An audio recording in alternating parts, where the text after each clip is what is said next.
Welcome to the Talking Poem Podcast. I'm your host, Charlie Green. On each episode, I invite a guest to bring in any poem they'd like to talk about for any reason. We'll talk about what delights us, what excites us, maybe what frustrates us, and we'll follow the poem and the conversation wherever they turn. Today, we'll also talk about a poem by our guest, and afterward, we'll have a little bit of silliness and a poetry game. Today, I'm absolutely delighted to have as my guest Kinsale Drake, who has brought in Natalie Diaz's poem, They Don't Love You Like I Love You. Kinsale is a 23-year-old DNA poet, editor, playwright. There are a lot of slashes there, and I imagine there will be many more as she continues, whose work has appeared or is forthcoming in Poetry, Best New Poets, Poets.org, Poetry Northwest, The Slowdown, and elsewhere. Her first book, The Sky Was Once a Dark Blanket, won the 2023 National Poetry Series and will be published by the University of Georgia Press in 2024. Congratulations. She also teaches mental health and storytelling programming for Native youth and is the founder of the NDN Girls Book Club. She graduated from Yale just about a year ago in fall 2022. I could go on listing your accomplishments, but I'd like you to be able to get a word in edgewise. Kinsale, welcome to the show. Thanks so much for being here. Thank you for having me, and thank you for the lovely introduction. Yeah, my pleasure. So I have a couple of different questions I want to ask. I'm actually curious to hear you talk a little about the NDN Girls Book Club. Yeah, so Indian Girls Book Club is, I've been doing workshops and specifically poetry workshops for the past 7 years since I served as a national student poet. And it was combining my love of teaching with my love of Indigenous literatures and basically strategizing how we could get free books out to Native youth across the nation.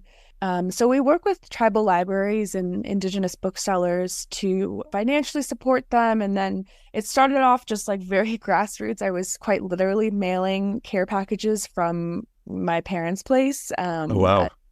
Yeah, like a year ago. And it just kind of caught fire and had a lot of support turn up. And now we have 3 team members and we have been to a couple different tribal nations, but I'm very happy with the work that we do. Yeah, it's exciting to see so much love for Native literature. Oh, that's really fantastic. I always love when something like that just starts out of someone's house and gets that kind of momentum. That's really fantastic. I also kind of want to ask, and part of this, I guess, is professional curiosity, but you got a degree in English, one of your 2 degrees from Yale is in English.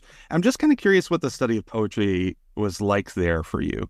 Oh, yeah, it was, very traditional. I think if you think of an Ivy League school as you teach at Cornell, and you think of poetry, it's very much, learning Anglo poets. It's a very Europe-centric. And my field of study, I think, was definitely a labor of love.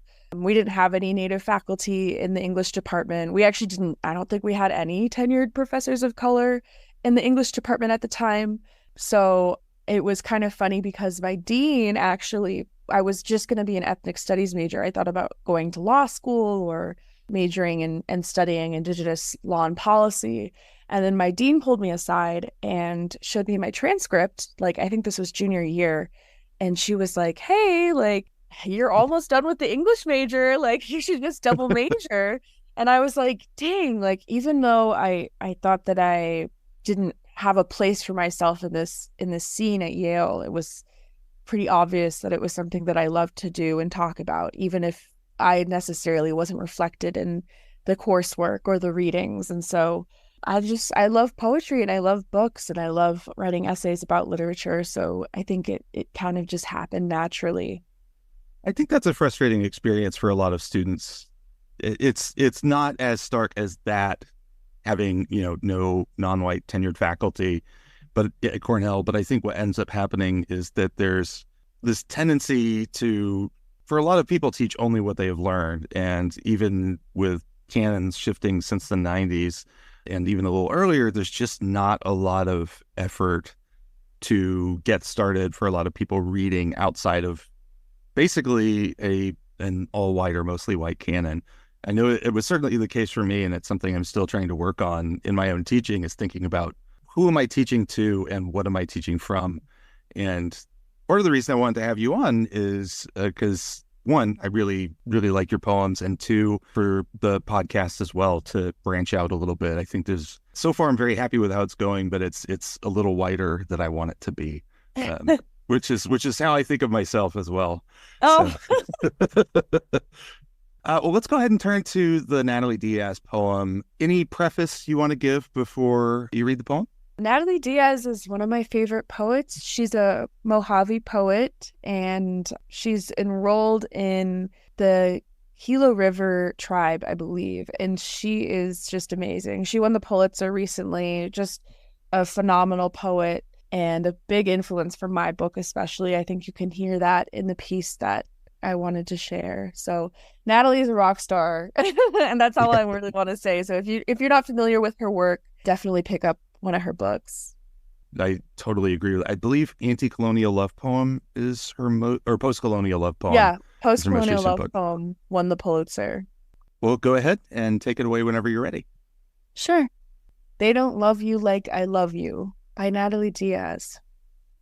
My mother said this to me long before Beyoncé lifted the lyrics from the Yeah, Yeah, Yeahs. And what my mother meant by don't stray was that she knew all about it. The way it feels to need someone to love you, someone not your kind, someone white, someone some many who live because so many of mine have not, and further, live on top of those of ours who don't. I'll say, I'll say, what is the United States if not a clot of clouds, if not spilled milk or blood? If not the place we once were in the millions. America is maps. Maps are ghosts, white and layered with people and places I see through. My mother has always known best, knew that I'd been begging for them, to lay my face against their white laps, to be held in something more than the loud light of their projectors of themselves they flicker. Sepia or blue all over my body. All this time I thought my mother said, wait, as in, give them a little more time to know your worth. When really she said, wait, meaning heft, preparing me for the yoke of myself, the beast of my country's burdens, which is less worse than my country's plow. Yes, when my mother said, they don't love you like I love you, she meant, Natalie, that doesn't mean you aren't good. Oh, thank you so much. I'm so glad you brought this poem in. Why did you choose this poem?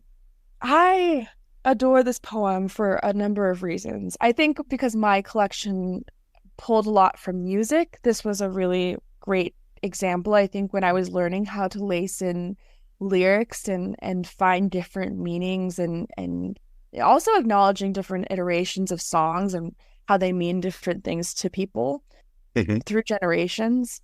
I think generational love was also a really, poignant part of this poem. I teach this poem when I teach the poetics of platonic love to students. And so it's looking beyond romantic, heterosexual love, like what kinds of love are really healthy for us. And as Native people specifically, or Native young people, what do we see in poetry that we can write about or honor? And so this is a really interesting poem because it loops in history and it has this grand scale of, talking about maps and ghosts and genocide, but at the same time, it is a love poem, which I think is so fantastic.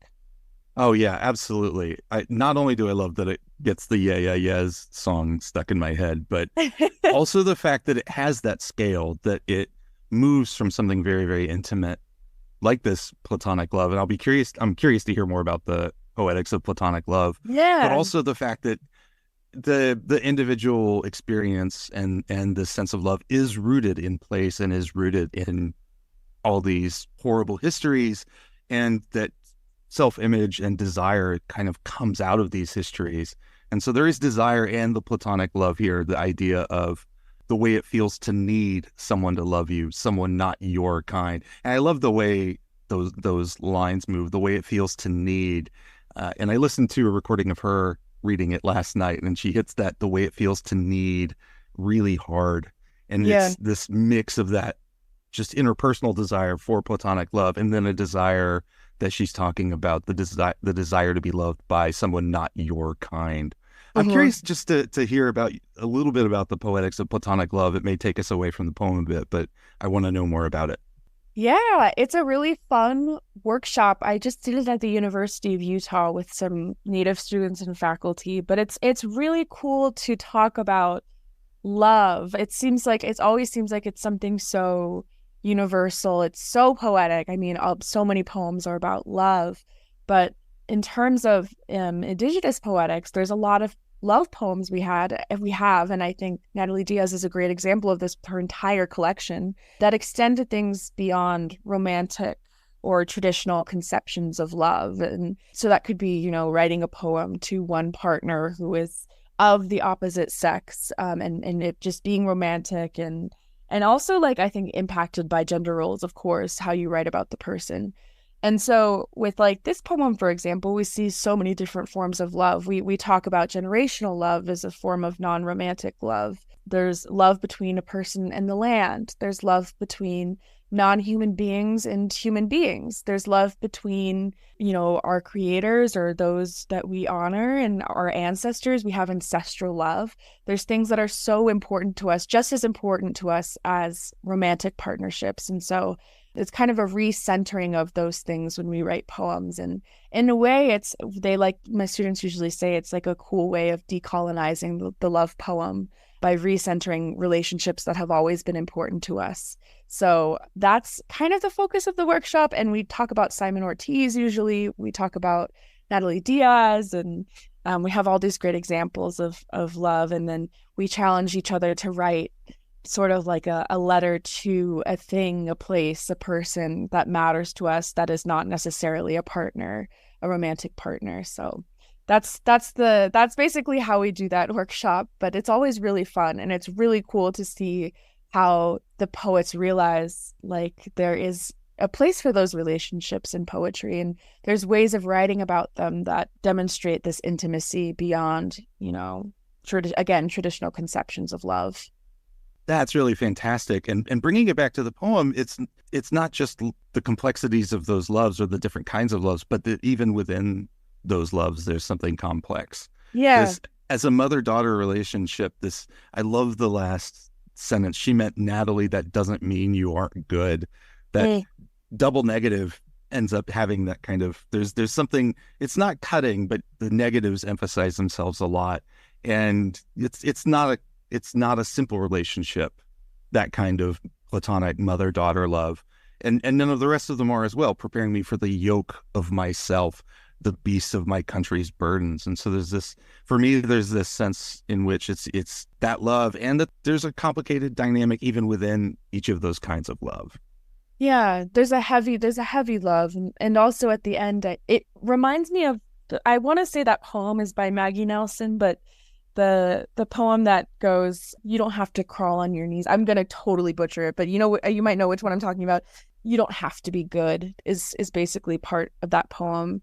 And it reminds me a lot of this poem, this kind of, Natalie, that doesn't mean you aren't good. Like, you are also good, and you don't have to conform to anything or, alter yourself or bend down. I think that's the lap image is really poignant for that. Like the folding of the body to be accepted and loved is really interesting.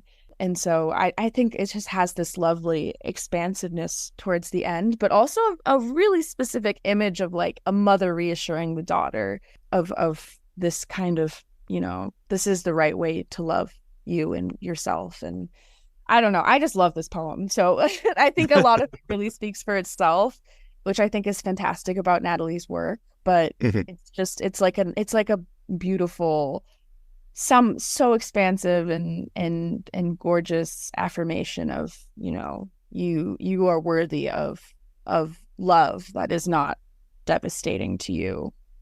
One, I really like what you say about the kind of straightforwardness, because I think that's important for a poem that has this kind of scale. And that I want to spend a second on that lapse image, because it is so fantastic, in part because it embeds the intensity of that kind of desire for that kind of love. And it's a moment that reinforces or creates that sense of the generational love that my mother is always known best, which is a kind of, familiar way of talking about one's parents. There's the terrible 1950s sitcom called Father Knows Best. So this idea of my mother is always known best, but then the way that she knows them, there's the great turn, knew that I'd been begging for them, I feel like tells us something about the depth of the mother's knowledge, and even maybe hints at the fact that she herself had this kind of desire and knows the intensity of this kind of desire. Being a kid growing up and rebelling against your parents or thinking you know more than your parents, I think it's always really funny when you get to a certain age. For me, it was probably like 21 or 20, and you realize like, oh shit, like they were right the whole time, like, and they got to let you make your mistakes. They got to let you, do what you need to do to grow up and learn those things. But it is really, especially when they've had those kinds of, experiences of not being accepted or, racist experiences, especially, and the pitfalls of trying to appeal to whiteness, things like that appear in this poem. You learn that it's the same story that they experienced, maybe different, maybe manifested differently, but they lived through it too. And yeah, they usually do know better. They do know what happens eventually. And so that's another sweet thing I think that is so normal between parents and children, which is that the parents are ultimately right or the parents are kind of like, it's okay, I told you so, but I still love you, that kind of thing. Yeah, one of my brothers and I think we're still convinced our parents don't know best, but yeah, that's just us holding on to our childhoods a little too long. I also like something in thinking of it, I like the way you explain it in terms of this is a common experience. And I also like the way that the poem, thinking about generational knowledge and the way that Indigenous lit and Indigenous experience is talking about a kind of communal shared knowledge a lot more than a lot of Anglo poetry, that one of the things that is essential is the way in which knowledge is passed down and knowledge is shared. And I like the way that gets instantiated here through thinking about America, thinking about interpersonal relationships. And I love that the loud light of their projectors of themselves. I love that break on projectors. I feel like the main way I think of the U.S. these days is in terms of projection. Like anytime we voice a concern, it's because it's something we've done. Yeah. Yeah. Yeah, there are many examples of this. The one that's been in my head because Henry Kissinger died not too long ago was that in Indonesia, the U.S. helped support a genocide because they said, well, the Soviets are going to go around isolating and killing people. And it turns out the Soviets had no interest in doing that. That's what the U.S. ended up doing. But that idea of projecting themselves, that they flicker sepia or blue all over my body. And it's such a contrast to the idea of something shared and communal. It's about something directed to be accepted by other people. Mm-hmm. And it is really, it's so, those images with the US are so physical, which I think, it says something about, oh God, there's so much in this poem. But it says something about, it is a Native woman like reading this poem, and it's, the objectification and fetishization of the body is something that you can't separate from this poem. And ownership, I think, is that projection over the body. I can't help but think of individual ownership, which is such a settler way of thinking about people and things and communities and history and stories. And that one, the United States, like the white lover, like that is so singular and individual in these poems, wanting to be accepted by someone versus, the chorus of the mother and the daughter that are kind of reassuring each other in a way, or affirming each other. Yeah, absolutely. Little things I just want to say. So I think I said a couple episodes ago talking about Louise Gluck that she's one of my favorite line breakers, I guess. I love her line breaks. And one of the things about this poem is how gutting so many of them are. I already mentioned the way it feels to need, and because who live in that break, so many who live because so many of mine have not. And there's that, if not the place we once were, which is gutting enough in itself. And then in the millions, America is maps. I'm blown away by this poem. Yeah, I'm also a sucker for line breaks. So I think that's definitely why I chose it as well. The Yeah. weight too, the line breaks on the two weights, so you don't exactly know what she means until you go into that next line. I love those. They kind of weigh the end of the line too, with that kind of pause. They have a heaviness to them as well. Yeah, I really like it's just so cool. There's the wait, like WAIT, and you do have to wait to begin the next line because you have to move your eyes over. And then there's wait, WEIGHT, which is heavy on that end of the line. And then you see that they mean heft. And there is that. I just love how heft sounds too in the poem. Mhm. It's a very hearty word. Yeah. And we get those italics to wait, meaning heft, preparing Mm-hmm. me. Yeah. This is great. I also I'm kind of amazed. It's not a word bank exactly, but I like the idea of taking the lyrics of a song like Maps that doesn't actually have that many distinct lines. The lyrics of it are very short compared to most songs of its length, and yet she's still mining that Mm. for the kind of the structure of the poem, or what feels like the way the poem starts and what it builds out from. So, And any other things you want to say or mention about this poem before we turn to yours?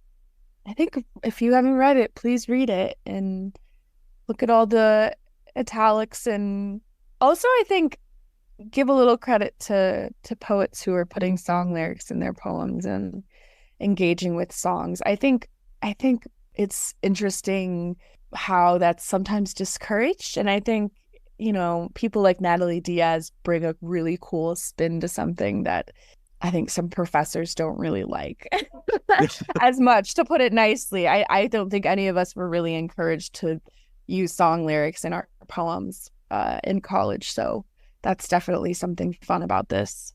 Well, I'll have a little more to say about this in a while, but I also feel like and I think about this a lot in my students' writing and my own writing, is how long is something going to last? Like when you have some sort of cultural reference or some sort of reference to a song, Maps feels like it's going to last because it's lasted as long as it is. It's an incredible song. But I think I always feel like there's a risk that, is a reader going to get this? And this semester I experienced it time and again, where I'm just like, what is this thing that you're referring to? And they all Right. know what it is. And they're all like, oh, this is common knowledge. And I'm like, I'm 20 years older than you. And that's both a lot older than you and not that much older. And so it's this question, it always comes this question of, who are you writing for? Mm. What can you expect a reader to know? And I don't think there are easy answers to that. For this poem, I don't have any of that hesitation of like, oh, is this something that's going to be known? I think in one of your poems, you referred to Baja Blast. Uh-huh. I think Mountain Dew Baja Blast will last just because it's radioactive. Uh, I agree. so I think hopefully I think Baja Blasts are eternal and holy. So you just start filling holy water with Baja Blast instead. Baja Blast. Yeah, there's this tweet that's like, our father who, oh gosh, what is it? It's so funny. Our father, oh my gosh, it's like this is gonna haunt me until I remember it, but it's like, holy be thy Baja Blast or something. It's so funny. This tweet. And that was what I think made me write that poem that does have Baja Blast in it, because it starts off, I feel God in this Taco Bell tonight. Like, I just love those. I think Twitter plays a weird part in my poems. So shout out Yeah. Twitter. Yeah. There are some Twitter jokes that are immortal, and Yeah. tweets that it's such a terrible website, especially now, but God bless the people who do it well. Yeah. God bless Twitter.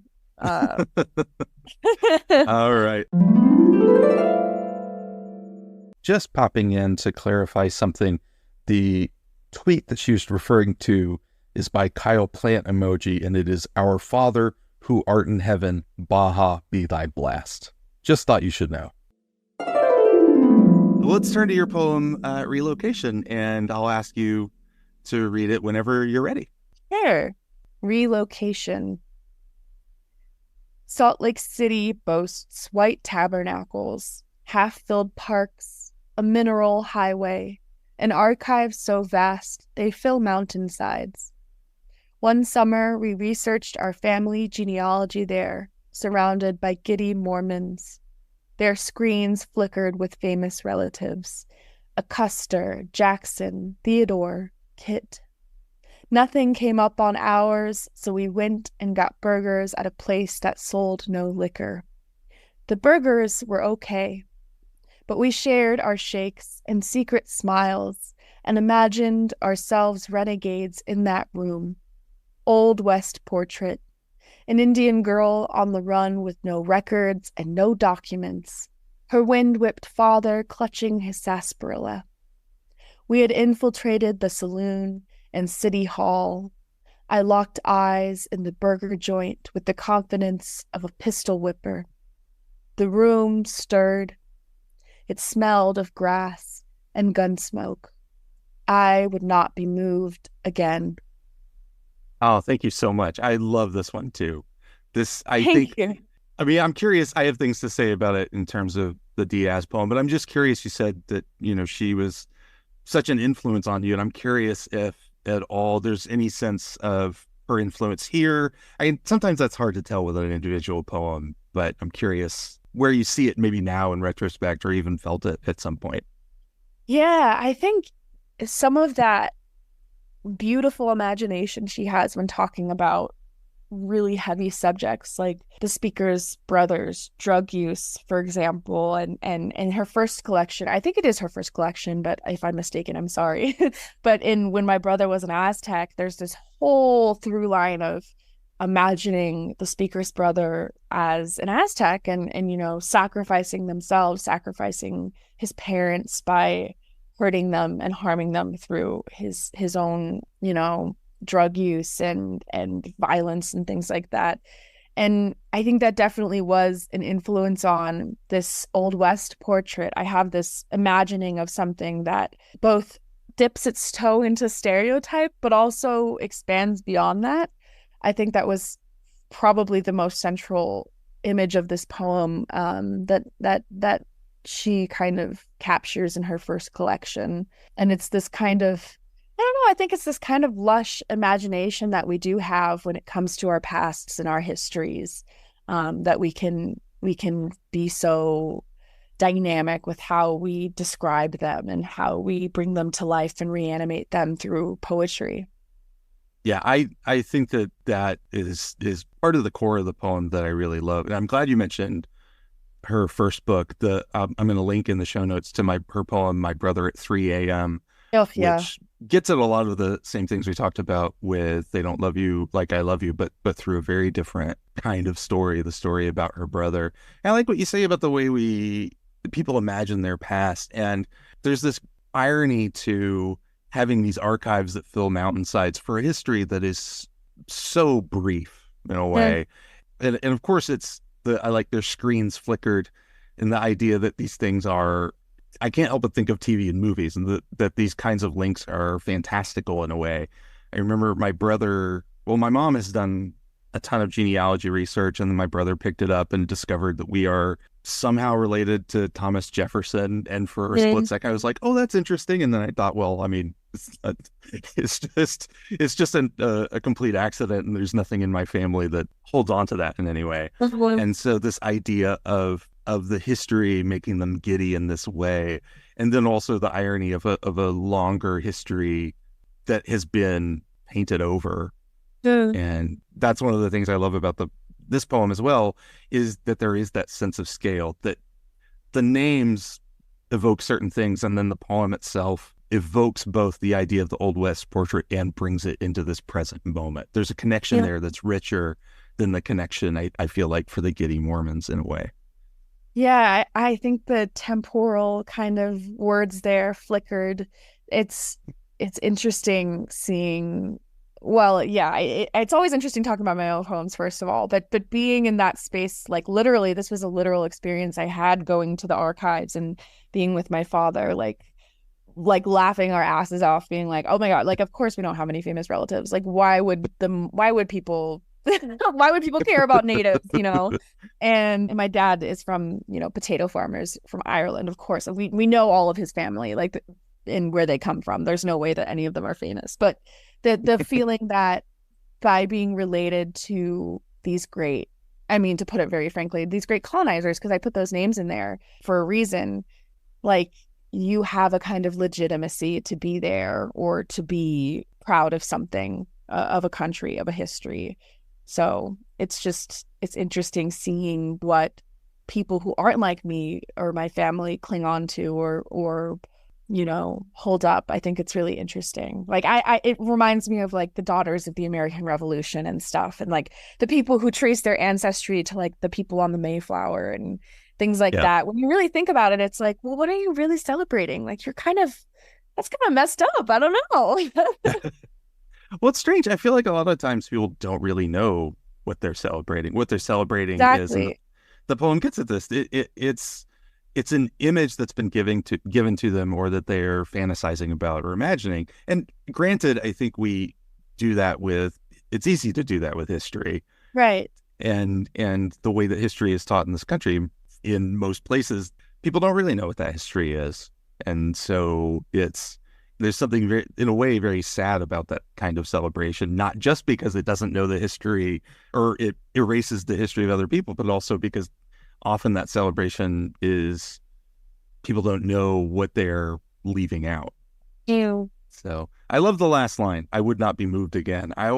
It's such a hard thing for a poem to have that kind of strong statement at the end and to pull it off. And I think part of it is that double meaning of moved, that there's, the emotional movement as well. And that, that's a thing no one can guarantee. I feel like there's, at least the way I'm reading it, there is the firmness of "I would not be moved again," in the sense of being the pistol whipper, but also the sense that there's no way to avoid this kind of difficult emotional response. At least that's the way I'm reading it.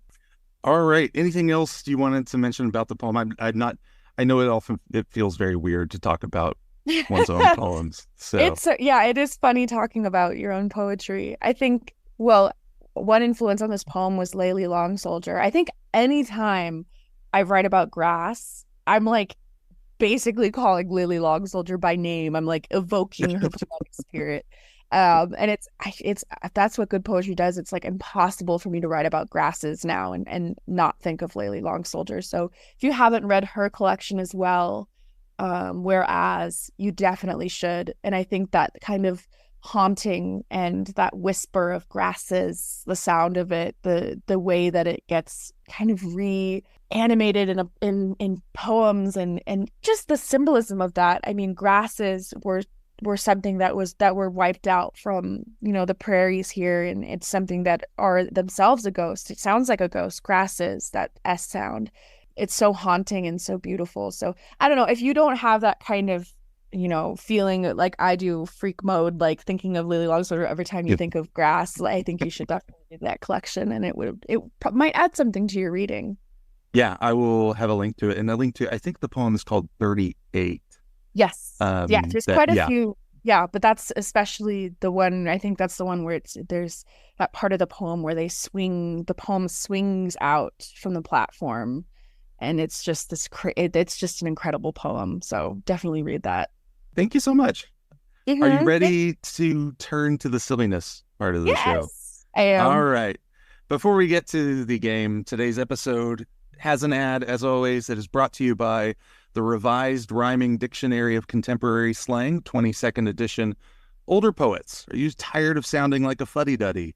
Are your students and children still bringing up the time you tried to rhyme getting jiggy with it with doing figgy whippets? The answer is here again in the 22nd edition of the Revised Rhyming Dictionary of Contemporary Slang.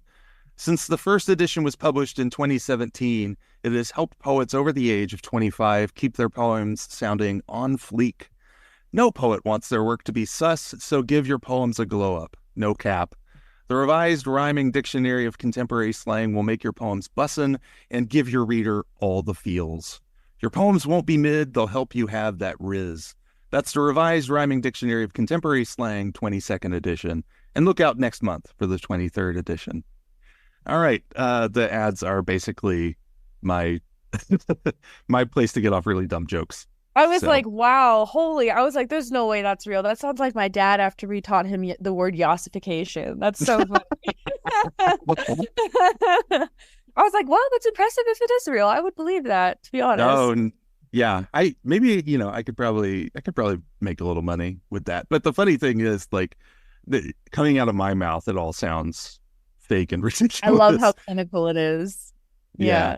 I had a student at the end of class. This is my brag. I had a student at the end of class right after I said something this semester. He said, "Wow, Dr. Green is spitting today." And I want that on my tombstone. That's That's, so funny. That's so funny. uh, And yeah, I'm 23. I have to teach like high school students. Like when they start talking like that in my workshop, I don't know how to react. I'm like, well, I'm not old. Like I'm not like, I know what you guys mean, but like and I don't want to seem like I don't understand it, but also I don't know how to react right now. Like when they talk about things like that, they're like talking about, yeah, I know exactly what you mean. Riz in the classroom, I'm like, well, channel that into your poetry or something like that. Just you just gotta roll with it.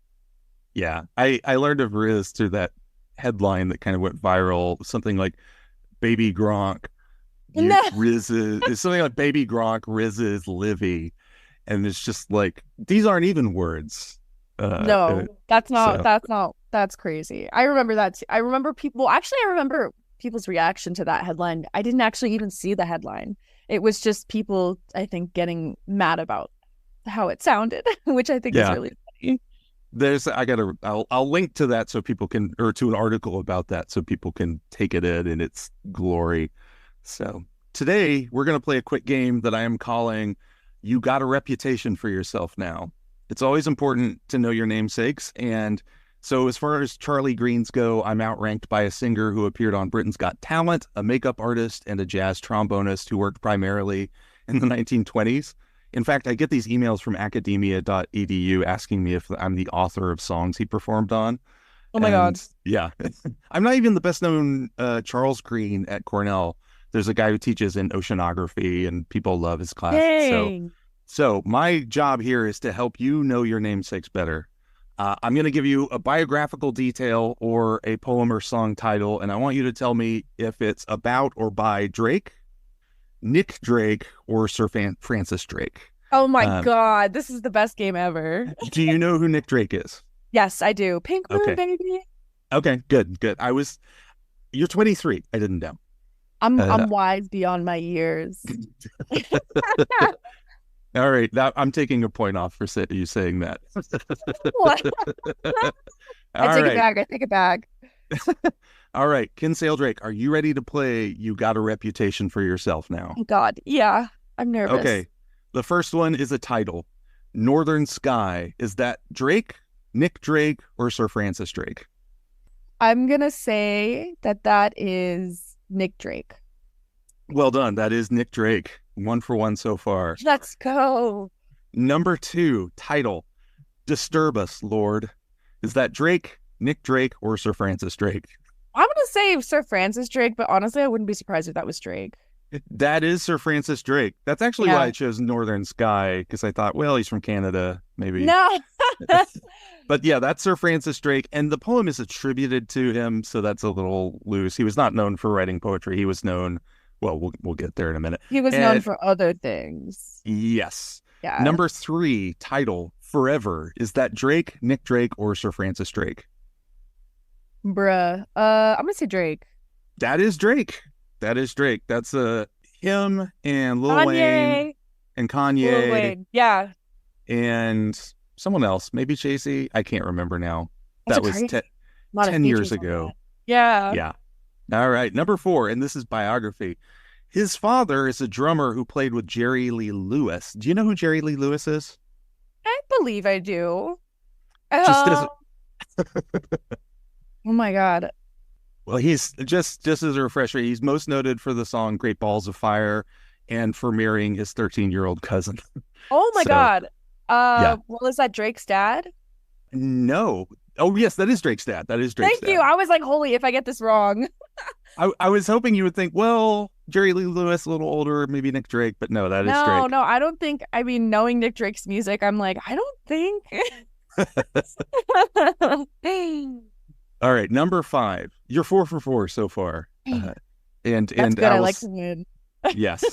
Okay, biographical detail. He is known for participating in the early English slaving voyages of his cousins Sir John Hawkins and John Lavelle. Is that Drake, Nick Drake, or Sir Francis Drake? Oh my God, Sir Francis Drake. That is Sir Francis Drake. If it was any of the others, I'd be gagged. Yeah, time-traveling Drake before Degrassi participated in early English slaving voyages. God, no. That is Sir Francis Drake. And number 6, this will be the last one. His father is known for working as an engineer in Burma. Is that Drake, Nick Drake, or Sir Francis Drake? I know that's Nick Drake. That is Nick Drake. Yeah, how do you know that? Because I know a lot of weird and like obscure facts about musicians, and I weirdly remember that for some reason. Well, there you go. You nailed it. 6 for 6 in the game. You got a reputation for yourself now. And Kinsale Drake, you have a reputation for yourself now. Thank you so much for being here. Is there anything you'd like to say or plug before we go?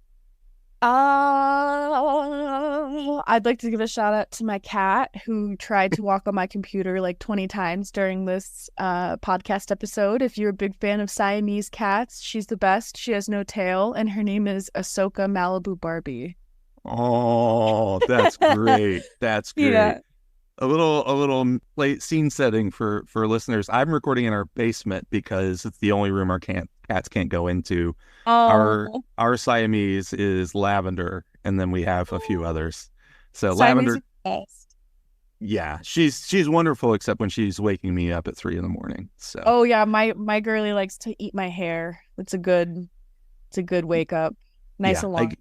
The hair licking and hair eating. Yeah, that's a fun feature of cats. Mm-hmm. No one tells you about that before you get it. Well, I didn't get a cat. I married a crazy cat lady. Oh, I didn't get a cat either. Yeah, I was part of the distribution system.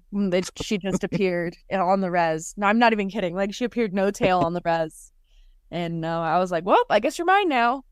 Yeah, you don't even have a good story about how she lost her tail. You'll have to invent that.